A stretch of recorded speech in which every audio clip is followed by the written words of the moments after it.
This is Carrie Buck. She wasn't a criminal. She wasn't a monster.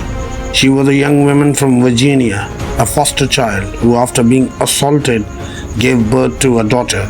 But in 1927, the United States Supreme Court declared her a threat to the nation. Her crime, a low score on an IQ test.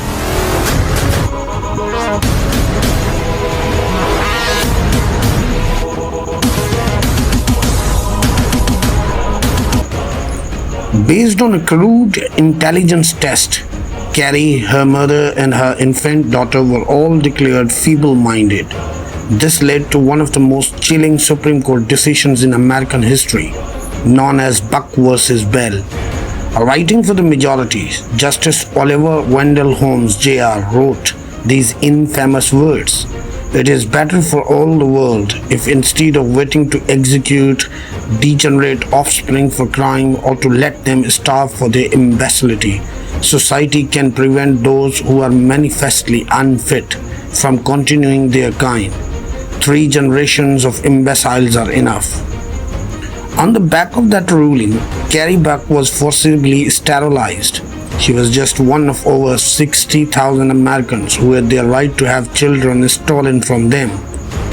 And that too, all in the name of a pseudoscience called eugenics, and all justified by a single, supposedly objective number, the IQ score. This wasn't just a mistake, it was a global scandal built on a lie. Years later, investigators would review the evidence. They would find Carrie Buck's daughter, the supposed third generation imbecile, and discover she was a perfectly average C-grade student before her early death. They would find that Carrie herself was not intellectually disabled at all. The entire case was a fraud. This is the story of how a simple test, a tool that was meant to help children, was twisted into a weapon. A weapon that was used to justify prejudice, to enforce a cruel social hierarchy, and to commit unforgivable acts against innocent people. So if the IQ test was the weapon used in this crime, we have to ask this question: what if the weapon itself is fundamentally flawed? To understand how this happened, we have to travel back to the beginning. The intelligence test was born not from malice but from compassion. In the early 1900s, French psychologist Alfred Binet was tasked with a noble goal: identify school children who needed extra help. Binet was very clear that his test was a simple diagnostic tool. He never believed it measured a fixed, permanent thing called intelligence. For him, intelligence was complex, and most importantly, it could be improved with education. But when Binet's test was imported to America, his humane intentions were thrown out the window. It was adopted by men like Henry Goddard and Stanford University's Louis Terman, who were champions of the eugenics movement. They held a dark and elitist belief that intelligence was a single inherited trait that determined a person's worth. They believed that some races and social classes were just genetically smarter than others, and they were looking for a scientific tool to prove it. Binet's test was exactly the weapon they needed. Terman adapted it into the famous Stanford Binet IQ test, the blueprint for all modern versions. He made no secret of his goals, writing that it would be used to stop the unusually prolific breeding of the feeble-minded. Goddard used his version of the test to screen immigrants at Ellis Island. He proudly reported that his test proved that 83% of Jews, 80% of Hungarians, and 79% of Italians were morons, a clinical term he himself popularized. Think about the absurdity.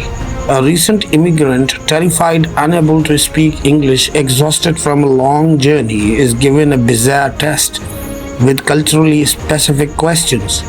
When they inevitably fail, it's not the test that's judged as flawed, it's the person. Their score were used as a proof of their genetic inferiority and to justify strict race-based immigration quotas that would later have devastating consequences for those fleeing persecution in Europe. From its very birth in the United States, the IQ test was not an important measure of the mind. It was a tool engineered to confirm prejudice. It was designed to create a hierarchy and keep people in their place. Even if we strip away its disgusting history, the test itself, when under scientific scrutiny, falls apart. Let's put the IQ test on trial for its scientific claims. The first charge: it's biased and unfair. IQ tests are drenched in cultural bias. The people who write the tests come from a specific background, usually Western educated and affluent. Their questions reflect their world. A classic question might ask, what is the missing instrument in this quartet? To answer, you need to know what a quartet is. You need exposure to classical music. Is a child who grew up without that exposure less intelligent or just less privileged? The test confuses knowledge with intelligence, and in doing so, it consistently favors the dominant culture. It does not measure how smart you are. It often measures how much you are like the people who wrote the test. The second charge: it measures something that isn't stable. The Eugenics sold IQ as a permanent fixed number like your blood type. This is demonstrably false. The most powerful evidence against this is the Flynn effect, discovered by the researcher James Flynn. It shows that raw IQ scores have been rising steadily across the world for a century, by about 3 points per decade. Are we evolving into a species of super geniuses? No. The Flynn effect proves that IQ scores are heavily influenced by environmental factors: better nutrition, more access to education, and a modern world that forces us to think more abstractly. Your IQ score can change over your lifetime. It can be influenced by your education, your diet, even your mood on the day you take the test. It is not permanent. The third charge: the definition of intelligence is dangerously narrow. Taking an IQ test is like trying to measure the richness of an entire rainforest using only a thermometer. A thermometer can give you one piece of data, temperature, but it tells you nothing about the biodiversity, the height of the trees, or the health of the ecosystem. IQ tests measure one specific type of thinking: analytical intelligence. That's your ability to solve abstract puzzles and see patterns. And yes, that's a useful skill. But what about the rest of the rainforest of the human mind? What about creativity, practical skills, wisdom, social understanding? The IQ test is silent on all these. It gives us one number for an infinitely complex reality. So, if IQ is a flawed, narrowed measure, what are the real intelligences that matter in our lives? The ones that help us succeed, build relationships, and find happiness. Let's look at 3 essential abilities that IQ tests completely ignore. First, emotional intelligence, or EQ. This is your ability to understand and regulate your own emotions and to perceive and influence the emotions of others. Second, social intelligence. Often called street smarts, this is the intelligence of human interaction. It's the ability to accurately read a room, to understand hidden social dynamics, unspoken rules, and power structures. Someone with high social intelligence is a brilliant navigator of the human world. And third, adaptive intelligence, or AQ. In the 21st century, this might be the most critical intelligence of all. AQ is your ability to adapt and thrive in a rapidly changing environment. The world is a constant flux. The knowledge you have today might be obsolete in 5 years. So, the legacy of the IQ test is a legacy of limitation. It gave us a fixed mindset, tricking us into believing that our abilities are carved in stone.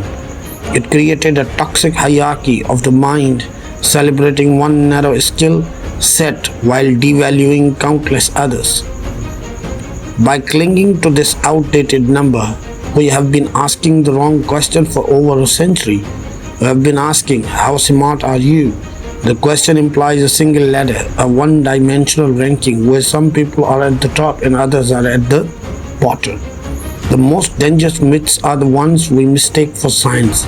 And the myth of the single fixed IQ score has done untold damage to our understanding of human potential. Remember, you are not a number, you are a universe of potential.